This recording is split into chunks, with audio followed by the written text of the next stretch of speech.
ഇത് നന്നായിട്ട് പഠിച്ച് എടുക്കണം. കുറേ ട്രൈ ചെയ്ത് പ്രാക്ടീസ് ചെയ്തും വരും. ഇതെന്നാ മോളത്? അപ്പൊ ഒരു 4 ദിവസം വന്ന് പറഞ്ഞു കൊടുത്താൽ മതി. കുറച്ച് കുട്ടി പഠിക്കട്ടെ. നമ്മൾ എപ്പോഴും കൂടെ ഉണ്ടാവണമെന്നല്ലോ. അല്ല, പറഞ്ഞു കൊടുക്കണം. വീടും കൂടി എവിടെയും കിടക്കാൻ പാടില്ല. കൂടെ തള്ളിക്കയറി വരുന്ന എന്തിനാന്നോ കൊല്ലു.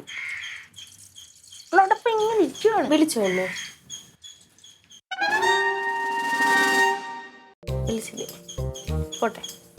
ഇവിടെ വാടി, അങ്ങോട്ട് നീങ്ങിക്കടി. ആരെ കാണാൻ അവിടെ പോയി വായും പൊളിച്ചിരിക്കുന്നെ? അവൻ എന്തിനാ അവിടെ വന്ന് നിൽക്കുന്നെ? പെണ്ണിന് വളർന്നുള്ള ബോധം സ്വന്തമായിട്ട് വേണം. ചീത്ത പേര് കേൾപ്പിച്ച കയ്യും കാലും കെട്ടിയിട്ട് കഞ്ഞി തരും. ഇതല്ലേ പിന്നെ നീ എന്തിനാണ് അവിടെ പോയി നിൽക്കുന്നത്? എന്തിനാ അവിടെ പോയി നിൽക്കുന്നത്? ഞാൻ അവിടെ ഈ ലല്ലു ചേട്ടൻ വന്നത് ഞാൻ എന്ത് ചെയ്യാൻ? അല്ലെങ്കിൽ തന്നെ ഞാൻ കണ്ടില്ല ലല്ലു ചേട്ടൻ വന്ന. അമ്മ ഉണ്ടോ?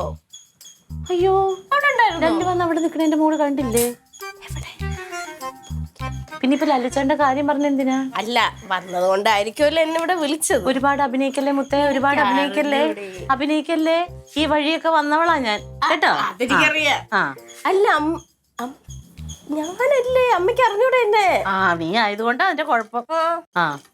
ദേ ഒരു കാര്യം ഞാൻ പറഞ്ഞേക്കാം. ഇങ്ങോട്ട് നോക്ക്. ചരിത്രം ആവർത്തിക്കരുത്. ഏത്? ഓ കേട്ടല്ലോ? ക്ലീറ്റോഡാഡിനെക്കാളും പെശകലവൻ. അതെനിക്കറിയാം. നീ പട്ടിണി കിടന്ന് നരകിച്ച് വട്ടക്കൊട്ടയില് വെള്ളം കോരും. അമ്മയും കാട്ടിയും ബോധവും ബുദ്ധി എനിക്കുണ്ട്. പിന്നെ ഞാൻ 10ാം ക്ലാസ് കഴിഞ്ഞല്ലോ. ചരിത്രം ബോധവും ബുദ്ധി ഇല്ലാത്തതാണ് നീ അവിടെ വായും പൊളിച്ചു പോയി നിൽക്കുന്നത്. ലല്ലു ചേട്ടൻ ചിലപ്പോ ഒരു ഫ്രണ്ട് ആയിട്ടായിരിക്കും എന്നെ കാണുന്നത്. അമ്മയാണ് ഇവിടെ തെറ്റിദ്ധരിച്ചുകൊണ്ടിരിക്കുന്നത്. അതെ, എന്റെ ധാരണയാണല്ലോ തെറ്റ്. നമ്മൾ അതിൽ നിന്ന് ഒഴിഞ്ഞു മാറി നടക്കുമ്പോഴാണ് നമ്മൾ വീണ്ടും ഇങ്ങനെ ഞാൻ പോയി ലല്ലു ചേട്ടനെ സംസാരിക്കട്ടെ. അപ്പൊ അത് കൊല്ലും നിന്നെ ഞാൻ. സംസാരിക്കാൻ വേണ്ട, നോക്കുകയും വേണ്ട. നീ ഇവിടെ നിന്നോ, നീ എന്റെ അടുത്ത് നിന്നോ. പിന്നെ എന്ത് പിന്നെ? ലല്ലു ചേട്ടനല്ലേ സുലു ആന്റിയുടെ അനിയനല്ലേ? അതുകൊണ്ട് എനിക്കവനെ കാണുമ്പോഴേ എരണം കേട്ടു. പക്ഷെ അമ്മ എന്ന് പറഞ്ഞ മാമിയുടെ മാന്ന് പോലും പറയില്ല. അതെന്തുകൊണ്ടാന്ന് എനിക്കറിയാം. പിന്നെ പണ്ടേ എന്റെ കൊച്ചിനവൻ കൊച്ചളിയാന്ന് വിളിച്ചത് എനിക്ക് ഓർമ്മയില്ലാതെയൊന്നും ഇല്ല. അതിപ്പോ എല്ലാരും അങ്ങോട്ടും ഇങ്ങോട്ടും അളിയാന്നല്ലേ വിളിക്കുന്നത്. ഇപ്പൊ 2 വയസ്സുള്ള കൊച്ചിനെയോ അളിയാന്നാ വിളിക്കണേ?